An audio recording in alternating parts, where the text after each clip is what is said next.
नमस्कार, बुलेटिन में आपका स्वागत है। आपके साथ मैं हूं जीनत सिद्दीकी। शुरुआत करते हैं खबरों की। सीएम योगी आदित्यनाथ कोरोना से ठीक होने के बाद फिर से मैदान में दिख रहे हैं।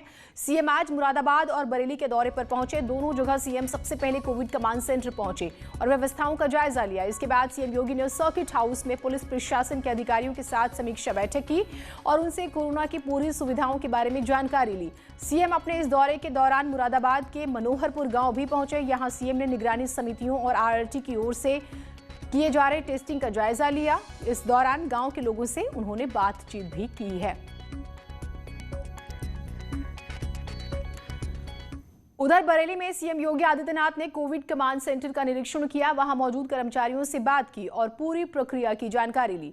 सीएम ने सभी को निर्देश दिए हैं कि कोविड महामारी से निपटने के लिए जो भी कदम उठाए जा रहे हैं, ये निर्देश दिए जा रहे हैं, उनका पूरी तरह से पालन हो। Integrated Covid command control room में पहुंचे सीएम योगी आदित्यनाथ ने चंद मिनटों में ही पूरी व्यवस्था समझी। सीएम ने स्टाफ से पूछा, जब फोन आता है तो कैसे मैनेज करते हो? इस पर स्टाफ ने बताया कि पूरी डिटेल नोट करते हैं और अस्पताल में भर्ती ऑक्सीजन जैसी जरूरतों को पूरा करवाने की कोशिश करते हैं। जवाब सुनकर सीएम संतुष्ट नजर आए और बेहतर तरीके से काम करते रहने के निर्देश भी दिए। सीएम योगी ने बरेली मंडल के अफसरों और जनप्रतिनिधियों से भी बात की। एक आशंका व्यक्त की गई थी कि उत्तर प्रदेश में 5 मई तक 1 lakh positive case per day आएंगे। आज 8 मई है और आज जो Covid positive case Uttar Pradesh के अंदर आए हैं उनकी संख्या 26,000। यानी हम लोग अपनी रणनीति में और कोविड प्रबंधन में अब तक सफल रहे हैं।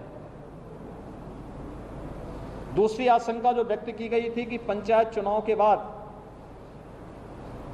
प्रदेश के अंदर तेजी के साथ कोविड के केसेज बढ़ेंगे। पंचायत चुनाव 29 को संपन्न हो चुका है। आज 8 मई है। 30 अप्रैल से लेकर के अब तक लगातार कोविड के केसेस में कमी आई है और सोमवार से हम लोग 18 प्लस वालों को जो वैक्सीन देना है 18 से 44 के बीच में, इसके लिए अब 7 से बढ़ा करके इस संख्या हम 18 जनपदों में करने जा रहे हैं। हर नगर निगम में और गौतम बुद्ध नगर जनपद में हम लोग सोमवार से वैक्सीनेशन के एक बृहद कार्यक्रम को भी आगे बढ़ा रहे हैं। बरेली पहुंचने से पहले सीएम योगी आदित्यनाथ अचानक मुरादाबाद के मनोहरपुर गांव भी जा पहुंचे, जहां सीएम ने निगरानी समितियों और आरटी की ओर से किए जा रहे टेस्टिंग का जायजा लिया। सीएम ने गांव के लोगों से भी बात की और ये भी जाना है कि लोगों को मेडिकल किट मिल रही है या फिर नहीं। अधिकारियों को भी निर्देश दिए हैं, होम आइसोलेशन में रह रहे लोगों को दवाइयां और दूसरी जरूरी चीजें हर हाल में मुहैया कराई जाए। मुख्यमंत्री योगी आदित्यनाथ ने मुरादाबाद में ग्राम मनोहरपुर जाकर कोविड-19 से ग्रसित होम आइसोलेशन में रह रहे लोगों से भी बात की। उनसे पूछा, आपको दवाइयां वक्त पर मिलती है या नहीं, कोई दिक्कत तो नहीं? आप लोग किस उससे जुड़े हैं? आप ग्राम प्रधान हैं, गाँव में आप लोग जो है कुछ चला भी रहे हैं, जागरूकता का कार्यक्रम चला भी रहे हैं।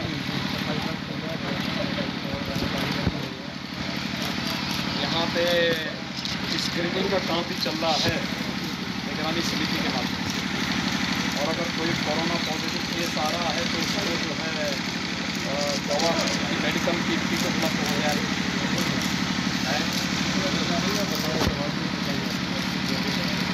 ये चीज़ें आप लोगों को बताना पड़ेगा। लोगों को अगर लोगों को जागरूक नहीं करेंगे, ठीक है ना, तो मुझे नहीं लगता है कि जो है सभी लोग एक तो स्वच्छता सैनिटाइजेशन को गांव के लोगों को आगे बढ़ के करना पड़ेगा। उसका पालन कर रहे हैं ना, परिवार से अलग रह रहे हैं, उस टॉयलेट का उपयोग तो नहीं करते जिसका आप कर रहे हैं ना, परिवार से अलग रह रहे हैं, उस टॉयलेट का उपयोग तो नहीं करते जिसका आप करते हैं। मुख्यमंत्री योगी आदित्यनाथ मुरादाबाद के दौरे के दौरान सबसे पहले कोविड कमांड सेंटर पहुंचे, जहां उन्होंने व्यवस्थाओं का जायजा लिया। इसके बाद सीएम योगी ने सर्किट हाउस में पुलिस प्रशासन के अधिकारियों के साथ समीक्षा बैठक की। मीटिंग में मुरादाबाद मंडल के सभी जिलों के जनप्रतिनिधियों से भी बातचीत की। मीडिया से बातचीत में सीएम योगी ने कहा है कि कोरोना की रफ्तार बहुत तेज है, हमें सतर्क रहने की जरूरत है। यूपी के कई जिलों में कोरोना के केस कम हो रहे हैं। सरकार देश में सबसे ज्यादा कोरोना टेस्ट करा रही है। अस्पतालों में ऑक्सीजन की कमी ना हो, इसकी व्यवस्था की गई।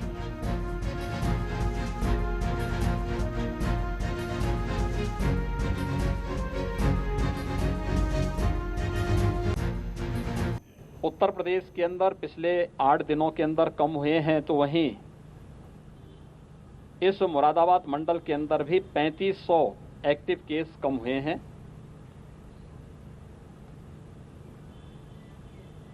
इस पूरी प्रक्रिया में हम लोगों ने जो चीज देखी है वो ये कि एक तो तीव्र संक्रमण, यानी जो पहली फर्स्ट वेव थी कोरोना की, इसमें जो संक्रमण का रेट था सेकेंड वेव में वह 30 से 50 गुना था। दूसरा, इस मामले में कुछ चीजें और भी देखने को मिली हैं, इसलिए तत्काल उपचार और इसमें कोविड पॉजिटिव को तत्काल पहचानना और उपचार की व्यवस्था करना। हम लोग प्रदेश के अंदर प्रतिदिन 2.25 लाख से लेकर के 2.5 लाख टेस्ट प्रतिदिन कर रहे हैं। देश के अंदर सर्वाधिक टेस्ट करने वाला राज्य उत्तर प्रदेश। मुरादाबाद मंडल में हर जनपद में अनवरत बन सके, इसको प्रयास किया जा रहा है। यहां पर पहले से ही 3 ऑक्सीजन प्लांट पहले से थे, 8 नए स्वीकृत किए गए हैं। ये 8 नए जो स्वीकृत किए गए हैं 5 जनपदों के लिए हैं, जिनमें से 3 मुरादाबाद जनपद के लिए स्वीकृत किए गए हैं, जिसमें भारत सरकार में आदरणीय प्रधानमंत्री जी ने पीएम केयर फंड से प्रदेश के 61 जनपदों के लिए ऑक्सीजन प्लांट स्वीकृत किए हैं। इसके अलावा हम लोगों ने राज्य सरकार से भी सीएम केयर फंड से स्वास्थ्य विभाग और चिकित्सा शिक्षा विभाग की तरफ से भी और चीनी मिल और गन्ना विभाग के माध्यम से भी सीएसआर से भी ये लगाए जा रहे हैं। देश में कोरोना मामले कम होने का नाम नहीं ले रहे हैं। आज लगातार तीसरे दिन कोरोना का आंकड़ा 4 लाख के पार हो गया। बात 24 घंटे की करें तो आज 4 लाख से ज्यादा मामले सामने आते हैं। मौत का आंकड़ा भी काफी रहा। बीते 24 घंटे में इस वायरस से 4187 मरीजों की मौत हुई है। हालांकि अच्छी बात यह रही है कि मरीज लगातार रिकवर भी हो रहे हैं। एक दिन में 3,18,000 लोग ठीक होकर अपने घर लौटे।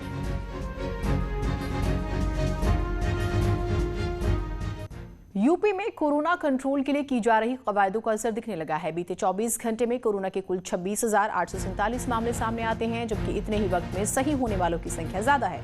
स्वास्थ्य विभाग लगातार टेस्टिंग भी बढ़ा रहा है ताकि संक्रमण की चेन तेजी से तोड़ी जा सके। सरकार ने होम आइसोलेशन में रह रहे लोगों को भी पूरी मदद देने की कोशिश की है। जो लोग आइसोलेशन में हैं उन्हें घर पर ही दवाइयां मुहैया कराई जा रही हैं। जरूरी सलाह भी दी जा रही है। सरकार ने लोगों से कोविड प्रोटोकॉल का पालन करने की अपील की, जिसमें महामारी को हराने में कामयाबी मिल सके। जो है 26,847 मामले आए हैं और 34,731 लोग जो है वो ठीक होकर अपने घर गए हैं। ठीक होकर उन्होंने संक्रमण से मुक्ति पाई है। इस प्रकार प्रदेश में ये उत्साहजनक परिणाम है। यूपी के स्वास्थ्य मंत्री जयप्रताप सिंह ने कहा है कि कोरोना से बेहद ही सतर्क रहने की जरूरत है। कोरोना लगातार रूप बदल रहा है। बीमारी ठीक होने के बाद भी शरीर में कई समस्याएं हो रही हैं। एक तो महामारी इतने तेज इन्फेक्शन के साथ जो पूरे देश में पूरे विश्व में फैला हुआ है और उसका जो रूप बदलते जाता है, ये मैं कई बार कह चुका हूँ कि वायरस अपना रूप कई म्यूटेशन कर चुका है। तो होता क्या है कि आदमी का टेस्ट कराने पर एंटीजन या आरटीपीसीआर ये भी नेगेटिव आता है। बाद में पता चलता है कि एक आध हफ्ते में या कुछ दिन के बाद उनका कुछ लंग्स में प्रॉब्लम आता है, वो सीटी स्कैन कराता है। तो ऐसे होम आइसोलेशन में लोग जो हैं, जो रहते हैं, जिनको लगता है कि हम बिल्कुल नॉर्मल हैं क्योंकि वायरस ने म्यूटेट कर दिया है तो इसका असर 10-15 दिन के बाद होता है। केसेस ऐसे भी आए हैं कि जहां टोटली 15 दिन भी पूरा हो गया है, उसके बाद भी कुछ केसेस निकल रहे हैं कि जो ऑलरेडी नेगेटिव आ चुके हैं सेकेंड टाइम टेस्ट कराने के बाद, फिर भी उनका किसी तरह का लंग इन्फेक्शन प्रारंभ हो गया है और उस लंग इन्फेक्शन से उनके कई कॉम्प्लिकेशन डेवलप हो रहे हैं। आज केंद्रीय मंत्री स्मृति ईरानी रायबरेली पहुंची और बीजेपी के दिवंगत विधायक दिल बहादुर कोरी के घर पहुंचकर परिजनों से मुलाकात की। दिल बहादुर कोरी को श्रद्धांजलि दी। बीजेपी विधायक दिल बहादुर कोरी का कोरोना से निधन हो गया था।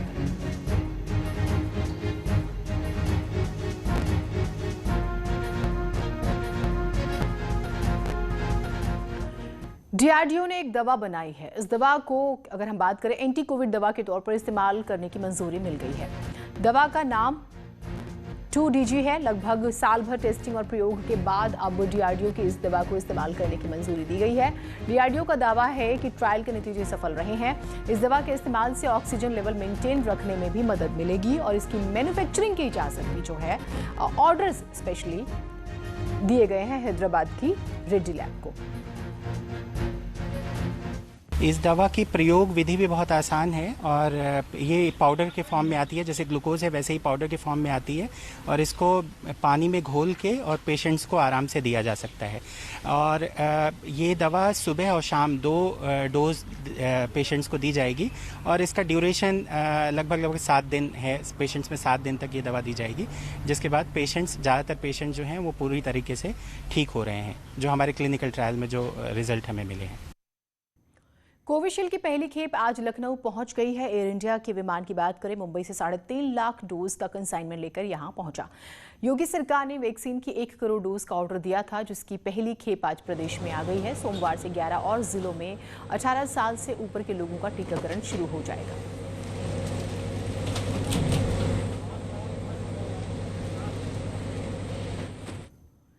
इटावा की लॉयन सफारी में कोरोना की मार लगातार जारी है। पहले 2 शेरनियों और 1 डॉक्टर के कोरोना संक्रमित पाए जाने के बाद अब बड़े पैमाने पर सफारी के अंदर कर्मचारियों की जांच की गई। रैपिड एंटीजन टेस्ट में सफारी के अंदर काम करने वाले 5 कर्मचारी कोरोना संक्रमित मिले हैं। दरअसल यहां आज 85 कर्मचारियों की जांच की गई थी। संक्रमित पाए गए सभी कर्मचारियों को आइसोलेशन में भेज दिया गया है। दोनों बीमार शेरनियों और सफारी के डॉक्टर नजर रख रहे हैं इन पर और दोनों की हालत स्थिर बताई जा रही है। अपनी तरफ से दूर रहो, उसमें कोई दवाई खाओ कर रहा हूँ।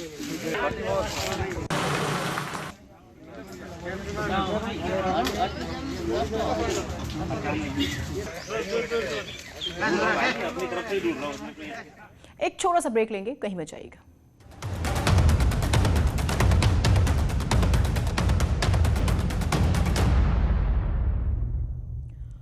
और एक बड़ी खबर आ रही है लखनऊ से। बेहद ही चौंकाने वाली ये खबर है। व्यापारी के बेटे ने थाईलैंड से एक कॉल गर्ल बुलाई। 7 लाख रुपए में बुलाने का दावा किया जा रहा है।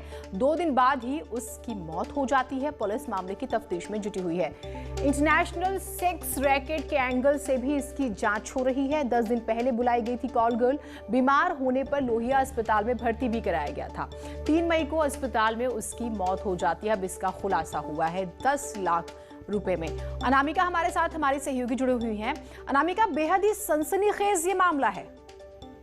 और बिल्कुल देखिए, बहुत ही हैरान और चौंकाने वाला ये मामला सामने आया है, जहां पर इस महामारी के दौर में, इस त्रासदी के दौर में एक लखनऊ के बड़े व्यापारी का बेटा सेक्स वर्कर को यहाँ पे बुलाता है और उसके बाद 2 ही दिनों के बाद सिम्टम सामने आने लगते हैं कोरोना के। इसके बाद जब हालत गंभीर हो जाती है तो उसे लोहिया हॉस्पिटल में एडमिट करवाया जाता है। इसके बाद उसकी मौत भी हो जाती है इलाज के दौरान। फैमिली क्लेम करने के लिए भी आगे नहीं आती है और इसी अगर देखा जाए इसको, तो फिर ब्रोकर के सामने ही उसका अंतिम संस्कार कर दिया जाता है। अभी तक उसकी फैमिली से संपर्क हो नहीं पाया है, लेकिन ये बहुत चौंकाने वाली खबर है कि इस महामारी के दौर में भी किस तरीके से एक सेक्स वर्कर को इंटरनेशनल देखा जा रहा है, लेवल पे देखा जा रहा है इसको, कि किस तरीके से उसको यहाँ पे लाया गया, कौन लोग इसमें शामिल थे। ब्रोकर का चूंकि नाम अभी तक सामने आ नहीं पाया, लेकिन पुलिस की जो तफ्तीश है वो अलग अलग एंगल्स पे जा रही है। ये पता लगाया जा रहा है कि क्या उस तरह की कोई और लड़कियां भी, कुछ और लड़कियों का ग्रुप भी इंडिया लाया गया था, किनके कहने पर लाया गया था, किन लोगों ने प्रोवाइड किया था। तो ये और बिल्कुल ये इन्वेस्टिगेशन का पार्ट है। जब वो थाईलैंड से इंडिया के लिए मूव करती है, मीन ऑफ ट्रांसपोर्ट क्या था, क्या वहां पर भी चेकिंग नहीं हुई? और ये पूरा कोई एक रैकेट है जो नियमों की धज्जियां उड़ा के इस तरह से कॉल गर्ल्स को बुला रहा है। स्पेशली हम पेंडेमिक पीरियड में हैं, वहां पर बहुत सारे सवाल है। बहुत शुक्रिया आपका तमाम जानकारियों के लिए। सा ब्रेक ले रहे हैं, कहीं मत जाइएगा।